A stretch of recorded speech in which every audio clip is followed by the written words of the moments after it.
Pilot साहब जिस प्रकार से राजनीति में तेजीपना दिखाने की कोशिश करते हैं उसी का परिणाम रहा। आज उनकी चौबे जी दुबे जी बन गए, छब्बे जी बनने चले थे।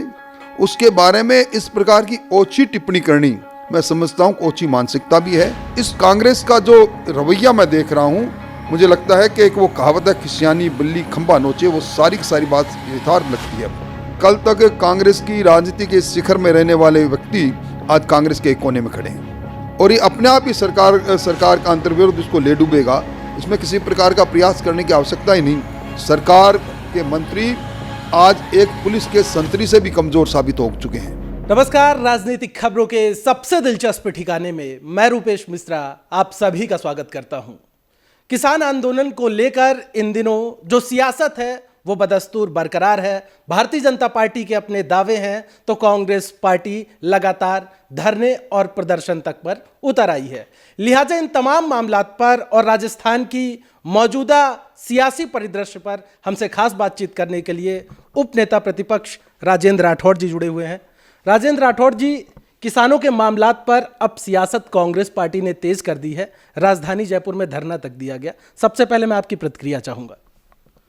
शायद ये पहला मौका होगा कोई मुख्यमंत्री अपने ही राज्य के अंदर अपने मंत्रिमंडल के लोगों के साथ और कुछ शहर के लोगों के साथ किसान का चोंगा पहनकर धरने पर बैठे और धरना उन बिल के विरोध में दे जो उन्हीं की पार्टी के पूर्व प्रधानमंत्री मनमोहन सिंह जी ने सबसे पहले अगर किसान को मंडी के हस्तक्षेप से मुक्त करने का सबसे पहले किसी ने बात को चलाई थी कृषि शिखर सम्मेलन में, तो मनमोहन सिंह जी थे वो।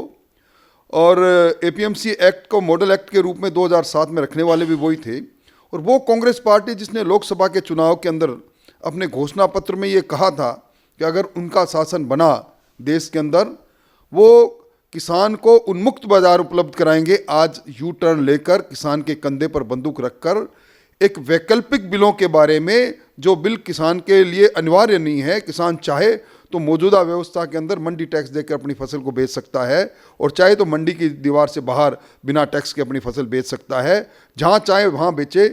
आज इस प्रकार के बिल पर इस कांग्रेस का जो रवैया मैं देख रहा हूं, मुझे लगता है कि एक वो कहावत है खिसियानी बिल्ली खंभा नोचे, वो सारी की सारी बात यथार्थ लगती है। अब राठौड़ साहब, लेकिन मुख्यमंत्री गहलोत का कहना है कि जो कुछ पूंजीपति हैं उनसे भारतीय जनता पार्टी की डील है और उनको फायदा पहुंचाने के लिए कानून लाए गए हैं। पूरे बिल में एक लाइन पढ़कर विधानसभा में जिस दिन ये बिल डिस्कस हो रहा था, हमने एक ही चुनौती दी थी, एक लाइन वो बता दो जिसके आधार पर पूंजीपतियों की तरफ इशारा कांग्रेस पार्टी कर रही है। मैं समझता हूँ किसान के कंधे पर बंदूक रखकर राजनीतिक साध्य साधने की कोशिश जो कांग्रेस कर रही है उसमें कामयाब नहीं होगी। सारी हालात और सारी बात को लोग समझते हैं। राष्ट्रवाद को लेकर भी सूबे के पूर्व उप मुख्यमंत्री सचिन पायलट ने बड़ा बयान दिया। उन्होंने कहा कि चड्ढा पहनकर नागपुर से भाषण देना ही राष्ट्रवाद का पैमाना नहीं है। क्या बोलेंगे? पायलट साहब जिस प्रकार से राजनीति में तेजीपना दिखाने की कोशिश करते हैं उसी का परिणाम रहा। आज उनकी चौबे जी दुबे जी बन गए, छब्बे जी बनने चले थे। राष्ट्रवाद की परिभाषा वो क्या जाने जिन्होंने कभी राष्ट्र सेवक संघ के सिद्धांत को देखने की कोशिश नहीं की। एक इस प्रकार का संगठन जो सांस्कृतिक राष्ट्रवाद के धरातल को मजबूत करने में लगा हुआ है बरसों बरसों से, तपोनिष्ठ लोगों का, उसके बारे में इस प्रकार की ओछी टिप्पणी करनी मैं समझता हूँ ओछी मानसिकता भी है। और वो दुनिया के सामने दिखा रहे हैं, देश के सामने, कि उनकी परिपक्वता राजनीतिक कितनी है। इस प्रकार की भाषा बोलकर एक बार दो लोगों ने तालियां बजा दी, इसी से खुश होना मैं समझता हूं कि ये परिपक्व राजनीतिज्ञ की बात नहीं है। और शायद इसी का परिणाम है कल तक कांग्रेस की राजनीति के शिखर में रहने वाले व्यक्ति आज कांग्रेस के एक कोने में खड़े हैं। राठौड़ साहब, गहलोत सरकार के मंत्री रघु शर्मा जी से हमने जब खास बातचीत की तो उन्होंने कहा कि इन कानूनों के खिलाफ जब विधानसभा में ये प्रस्ताव लेकर आए तो राजभवन से में फाइल रोक दी गई। ये भी राजनीति से प्रेरित होकर किया गया। मैं समझता हूं पहला मौका होगा जब संवैधानिक प्रमुख जो हमारे महामहिम राज्यपाल हैं उनकी भूमिका पर कोई भी सरकार इस प्रकार के सवाल खड़े करे। जो बिल देश की लोकसभा ने राज्यसभा में पारित किए, जो बिल संविधान की 7वीं समवर्ती सूची के विषय में है। बिल बनाने का अधिकार लोकसभा को है और संविधान में स्पष्ट व्याख्या की गई है, कंकरेंट लिस्ट में अगर लोकसभा और राज्यसभा से कोई कानून पारित होता है तो उसी प्रकार का कानून अगर विधानसभा बनाती है तो प्रिवेल लोकसभा का कानून करेगा। इसलिए संवैधानिक तौर पर एक असंवैधानिक काम करने वाली सरकार विधानसभा में बिल लेकर आ गई, ब्रूटल मेजोरिटी के आधार पर बिल पारित करा लिया। अब महामहिम राज्यपाल से ये चाहते हैं कि वो अपना माइंड भी अप्लाई नहीं करे और उनके द्वारा किए गए खोटे संवैधानिक बिल पर दस्तखत कर दें। महामहिम राज्यपाल का अधिकार है, व्यापक अधिकार है, संविधान प्रदत्त अधिकार है, वो बिल पर विचार कर सकते हैं, रख सकते हैं, बिल को वापस लौटा सकते हैं। मैं समझता हूँ इस प्रकार संवैधानिक संस्थाओं पर निशाना साधते साधते महामहिम राज्यपाल और राष्ट्रपति महामहिम पर इस प्रकार के सवाल खड़े करना ये लोकतंत्र का अपमान है, लोकतंत्र को छोटा करने का प्रयास है। राठौड़ साहब, अब कोरोना वैक्सीन को लेकर सियासत शुरू हो गई है। कांग्रेस पार्टी के विधायक तक कहने लगे हैं कि वो भाजपा की ओर से लाई गई वैक्सीन को नहीं लगवाएंगे। इससे बड़ा दुर्भाग्य कुछ हो नहीं सकता। एक वैश्विक महामारी जिससे एक नहीं दुनिया के 167 देश जिससे दुखी रहे और बड़े, मैं समझता हूं कि बधाई देना चाहिए हमारे वैज्ञानिकों को जिन्होंने इस प्रकार की वैक्सीन का इजाद किया और उस वैक्सीन को जो मानवता को बचाने का काम करेगी उस पर इस प्रकार की नासमझी की टिप्पणी करना ये नासमझ लोगों की बात है और नासमझ लोगों की बात हिंदुस्तान के लोग सुनते कम हैं।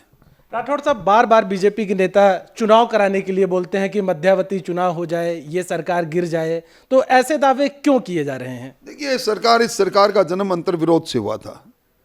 आज इस अंतर्विरोध के कारण ही सरकार के मुखिया अपने मंत्रियों के साथ संगीनों के पैरों में 5 सितारा होटल में कैद रहे। आज जिस सरकार का हर बात एक दूसरे के विरोध में है, उस सरकार की हालत तो ये है कि किस झोंके से कब गिर जाए और ये अपने आप ही सरकार का अंतर्विरोध इसको ले डूबेगा। इसमें किसी प्रकार का प्रयास करने की आवश्यकता ही नहीं। और वैसे भी आज वैधानिक तौर पर, संवैधानिक तौर पर सरकार है, पर सरकार का वजूद ना कानून में दिखता है, ना विकास में दिखता है। सरकार के मंत्री आज एक पुलिस के संतरी से भी कमजोर साबित हो चुके हैं।